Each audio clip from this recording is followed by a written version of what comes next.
Good afternoon. As Yolanda said, I'll be talking about overcoming expectations and the institutional norms that we face oftentimes in the face of invention.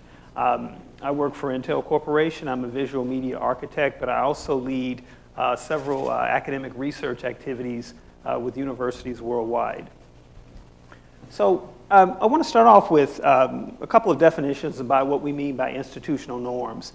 Some of the things that happen when you're involved with an institution, be it an academic institution or an industry institution, are things that are metrics that are put in place that really stifle your productivity and your ability to invent.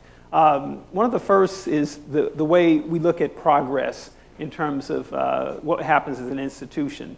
In many cases, the progress that's made is rewards based on minimal effect or minimal changes. That is, if you can improve something by 1%, 2%, 5%, that's enough to get by, that's enough to make it to the next stage. But that really doesn't encourage innovation and invention at a large scale. Another thing that happens quite often is that we're steered or directed into career paths that are very safe. After you graduate, get a job. After you get your PhD, go to an academic institution. Not necessarily things like entrepreneurial efforts, although that's changed a lot as of late. And the last thing that this does is really limits your ambition. And as you see later in life, if enough of this happens to you, as you start to make decisions in life, you start to make safe decisions, or at least you call them safe, when in fact, you've lost some ambition, you've lost the ability to take chances. So that's really what I'm going to talk about today, how that affected my life and how that fit into my journey and my career as an inventor. So I had a prototypical academic experience. I attended two undergraduate institutions, North Carolina A&T and Tuskegee, for my undergraduate degrees, and then I went on to Stanford and Carnegie Mellon for my graduate degrees. And then I later spent some time in industry and academia before going off to serve as an inventor in many different areas. Now, the whole notion of institutional norms, I can guarantee, has affected everyone in this audience. And you should be upset by it, because if in fact I didn't have institutional norms, my talk would be over, we would be done, you could go to your reception. But this was the ideal case, and this is not how my life happened.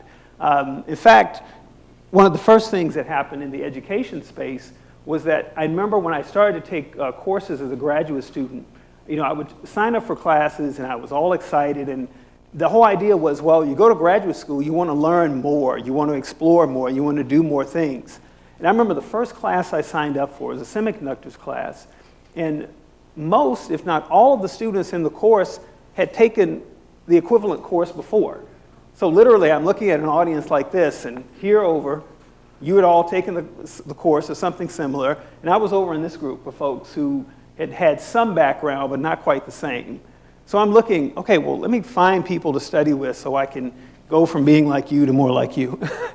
And I noticed my roommate, he was taking the class with me, and he's down there, he's arguing with the professor, they're up there talking, he's like, oh, this and this.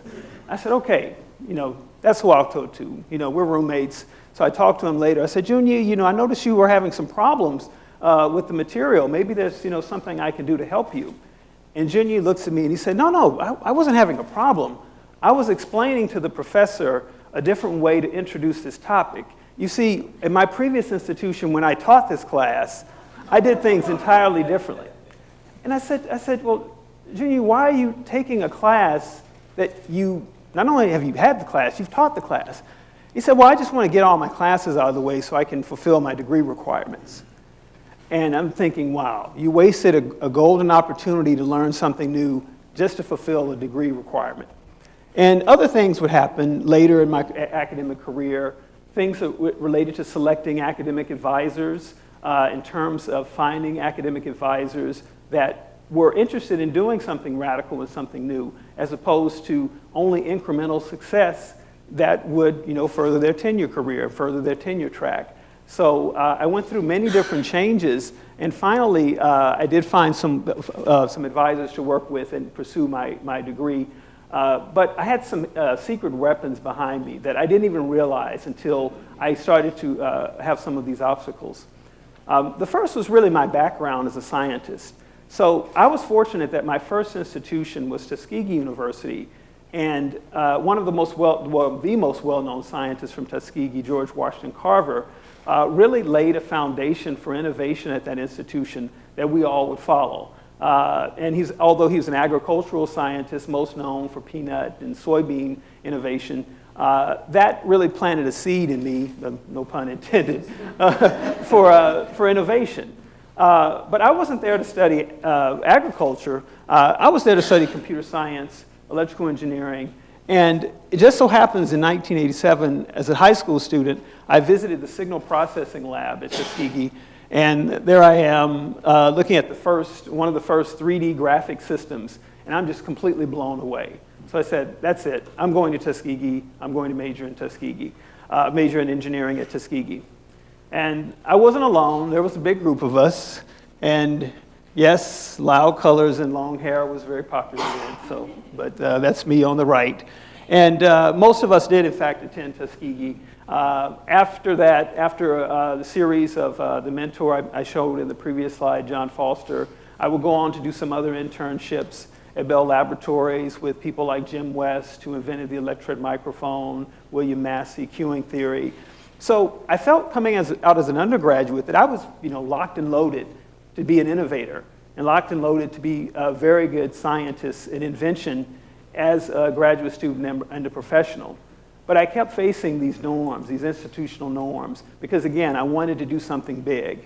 And one of the first things I wanted to do was solve the computer vision problem. So in computer vision, we think about this. It's a 20, 30-year problem of solving the basic problem. If you take a picture of me, what am I? Am I a man? Am I a human? Am I Michael Smith? Well, all the technology up to the time that I started to study that would look at things like color and structure. And if you look at that picture and you look at the color properties, there's a lot of different hues, but it's surprisingly very similar to a peach. And I'm no peach, right? I mean, I might look like a peach in color, but I'm not. So that's some of the advances that, the clear advances. Structure. Well, sure, we both have beards. I used to have a beard, and we're standing with suits. But I don't look anything like Conan O'Brien or George Clooney. So, ethnic ambiguity is nice, but these results really didn't work very well. So what I decided was, in solving these problems, I really needed to think out of the box. I needed to stop thinking about improving technology by changing a color filter or changing a structure filter to get a 5 or 2% improvement. I had to take what was known and what was available at the time. And what was happening, what was very interesting is that smartphones were being developed. So we were starting to create systems for capturing images, and we were moving from capturing on average about 100 or so images a year to thousands of images a year. Each consumer captures quite a few images. And the idea I had was that, well, can we use contextual data to really analyze image content? And the best way to explain this is that if you have your images that are captured and you look at what's captured in, say, the weekday versus the weekend, it's an entirely different corpus. Most of us take pictures of family and friends on the weekends. We take pictures with people in a more work capacity, more business capacity during the weekday. And that's just one element. You can separate it by time of day, location, even humidity and other factors related to the atmosphere that have some bearing on the data associated with the image. And so the fascinating thing is what happens is when you combine this and you create a really meaningful impact. So the industry standard for face recognition and image analysis is about 43%. At the time, it was about 40%. We were about 43%. Yay, 3% better. So good enough as an institutional norm improvement. But we said, well, what happens if you just look at data? Don't even look at the picture. Don't process the picture. Just look at time of day, location, and things like this. And we were shocked. We were blown out of the water. 50% accuracy, and you don't even look at the data, at the pictures. 20 to 30 years of computer vision progress like that in just looking at data. But you can't build an application. You can't invent something with 50% accuracy, right? So we then combined the data, the imaging and the contextual data. We improved our accuracy to about 60%. But fortunately, when you do a search result for anything, you get to show a few results. So if you look at the top 4 results that you see, our accuracy increased to 88%. And that was it. We had a product. We had an application. So all this technology, all this invention, what do? You know, what you're typically taught to do after you get a PhD is to go into academia, join a research institute. But I wanted to see this in the hands of thousands, if not millions of people. And the best way to do that was to start a company. So the first company I was a part of was a media site, and we developed video and image analytic solutions. We later sold that company to Sonic Foundry and then to Sony. And then I started my own business. And what was interesting about this is that this business wasn't in the United States. It was in Osaka. There's a NHK broadcasting company had heard about this, and they said, hey, you know, can you come to Osaka and spend time with us and develop this technology? I said, yes, I'll be right there. And I go home, I tell my wife about it. She said, no, you'll fly there once a month. So the first year I was working there, I actually flew to Japan about 15 times in the first year. And the next year, I think about 8. So it's back and forth. And, but that was for me breaking out of that institutional norm of the expectation of get a job or join a tenure track career, because it worked for me. I started a business and I was able to make a great impact. And I hope I don't make it sound too easy, because I've been involved with 8 startup companies. I'd say these 2 I'm talking about now, you know, they did okay. We paid the bills. Maybe 4 or so never made it past the business plan phase. And the other 2, they actually still owe me money. So if you're out there, I won't mind. So another challenge was, as I moved through my career, I did eventually work in industry.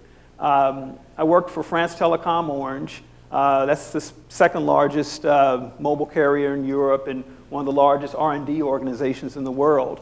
But I couldn't get this type of technology outside of the bounds of industry. They needed to see another company do it because, you know, they're a multi-billion-dollar company. They just wait for someone else to invent something and they buy it or, you know, overtake it. So I started a company within my own company. I started this company, we eventually named it Pikio, which I'm not sure why the French named it Pikio, but Pikio. But we started a company within our big industry company of France Telecom. And when we got to about 10,000 users, we said, okay, this is enough to tell our supervisors. Because anything before that, they wouldn't care.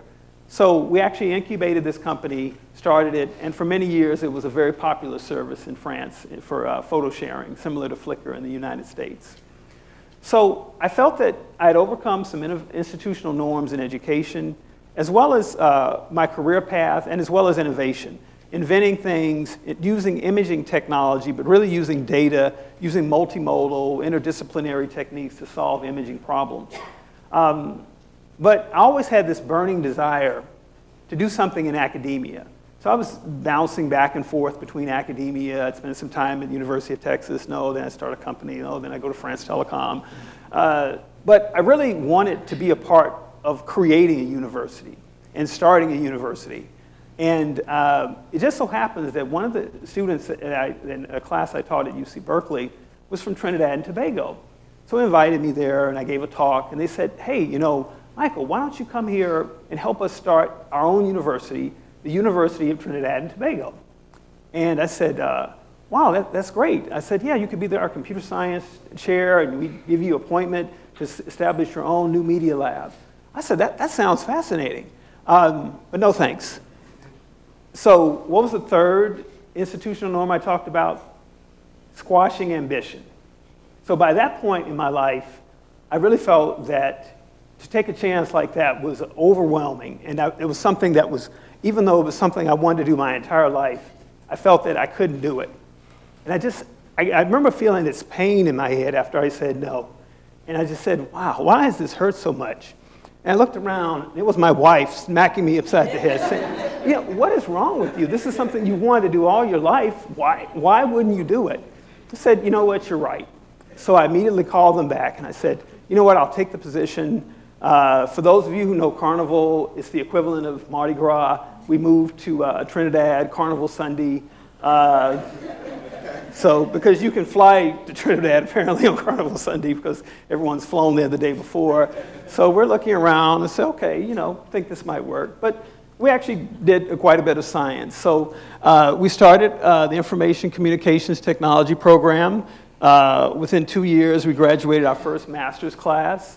I started my new media center, focusing on virtual reality, new innovation for archiving solutions. These are gigapans from NASA, a system developed by NASA to archive different parts of Trinidad. We developed our own digital media festival. The system in the upper left is a virtual driving simulator specifically for Trinidad roads because people drive so well in Trinidad. So, and in a funny stroke of luck, one of the projects I liked the most, taking me back to my Tuskegee roots, was a project using the same image analysis and image matching technology to detect black pod disease in cocoa. So this is a disease that ravages cocoa plants in high humid regions like the Caribbean. Anywhere from 15 to 20% of a crop can be lost if it's not under control. So we use that technology to teach people how to identify black pods and save their cocoa plants. And of course, this was a selfish motivation for me. I'm a big chocolate lover, but nevertheless, very beneficial for the islands of Jamaica, Barbados, and Trinidad. So all this started with a high school visit. And outreach, in fact, does matter. So if any of you ever ask yourself, the things I'm doing, these talks I'm doing, do they matter? For me, getting a PhD in electrical engineering was a very empowering thing. If you look at the number of electrical engineers and engineers in general that receive PhDs in this country, it's literally thousands a year. For African Americans, it's less than 10. So in 1998, I was one of about 10, but also in 1999, this young lady was one of 10. So we represented about 10% of the African Americans to receive engineering PhDs in those 2 years. So something I was always very proud of. And finally, on a cheerful note, my family did love and enjoy Trinidad. I raised the children there. They enjoyed their time. So four wonderful children and a disgruntled reptile. But we had a wonderful time there. And just as before, I hope that same opportunity that I exposed them to, I was exposed to, they get exposed to as well. Because like I said, you never know when these things will make a difference. And at least in our case, it made a big difference in our lives. So thank you.